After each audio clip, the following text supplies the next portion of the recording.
And it came to pass after these things, that the butler of the king of Egypt and his baker had offended their lord the king of Egypt.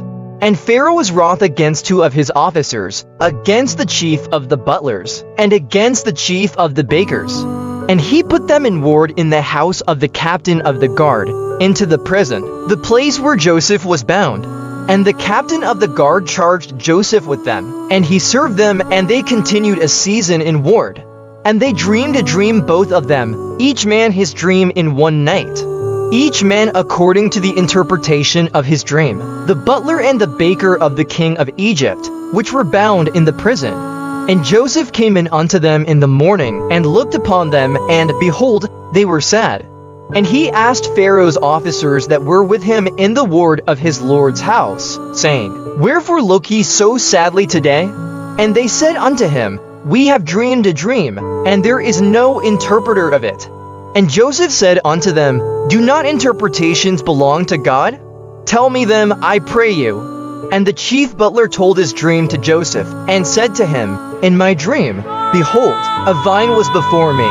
And in the vine were 3 branches, and it was as though it budded, and her blossoms shot forth. And the clusters thereof brought forth ripe grapes, and Pharaoh's cup was in my hand. And I took the grapes, and pressed them into Pharaoh's cup, and I gave the cup into Pharaoh's hand. And Joseph said unto him, This is the interpretation of it. The 3 branches are 3 days.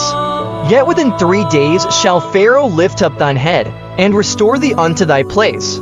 And thou shalt deliver Pharaoh's cup into his hand, after the former manner when thou wast his butler. But think on me when it shall be well with thee, and shew kindness, I pray thee, unto me, and make mention of me unto Pharaoh, and bring me out of this house. For indeed I was stolen away out of the land of the Hebrews. And here also have I done nothing that they should put me into the dungeon. When the chief baker saw that the interpretation was good, he said unto Joseph, I also was in my dream. And behold, I had 3 white baskets on my head, and in the uppermost basket there was of all manner of bake meats for Pharaoh. And the birds did eat them out of the basket upon my head. And Joseph answered and said, This is the interpretation thereof, the 3 baskets are 3 days. Yet within 3 days shall Pharaoh lift up thy head from off thee, and shall hang thee on a tree, and the birds shall eat thy flesh from off thee. And it came to pass the 3rd day, which was Pharaoh's birthday, that he made a feast unto all his servants. And he lifted up the head of the chief butler and of the chief baker among his servants. And he restored the chief butler unto his butlership again. And he gave the cup into Pharaoh's hand, Buthang the chief baker, as Joseph had interpreted to them. Yet did not the chief butler remember Joseph, but forgat him.